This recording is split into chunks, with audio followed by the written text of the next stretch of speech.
السلام علیکم ویورز۔ اسلام آباد میں مندر کی تعمیر کے حوالے سے جو بحث چل رہی ہے سوشل میڈیا اور پرنٹ الیکٹرانک میڈیا پر، اس پر مختلف لوگوں کا جو رد عمل ہے وہ سامنے آ رہا ہے۔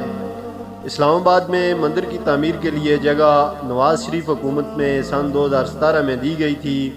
ہندوؤں کے مندر کے لیے 2000 اسکوائر فٹ کی جگہ 2017 میں اسلام آباد کے سیکٹر H92 میں CDA کی جانب سے اسلام آباد ہندو پنچایت کو فری میں الاٹ کی گئی تھی۔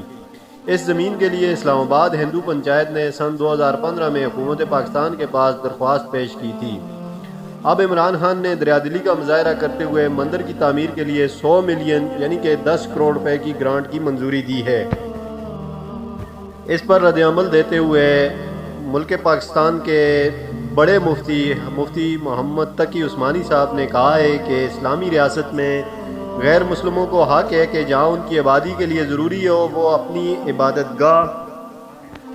گاہ برقرار رکھیں، اور پاکستان جیسے ملک میں جو صلح سے بنا ہے وہ ضرورت کے موقع پر نئی عبادت گاہ بھی بنا سکتے ہیں، لیکن حکومت کے لیے جائز نہیں کہ وہ اپنے خرچے پر مندر تعمیر کرے، خاص طور پر ایسی جگہ پر جہاں ہندو برادری کی آبادی بہت کم ہو۔ اس لیے اسلام آباد میں حکومت کے لیے ہرگز جائز نہیں ہے کہ وہ اپنے خرچے پر مندر تعمیر کرائے۔ نہ جانے اس نازک وقت میں کیوں ایسے شاخسانے کھڑے کیے جاتے ہیں جن سے انتشار پیدا ہونے کے سوا کوئی فائدہ نہیں ہے۔ تو دوستو، یہ رد عمل تھا مفتی تقی عثمانی کی طرف سے۔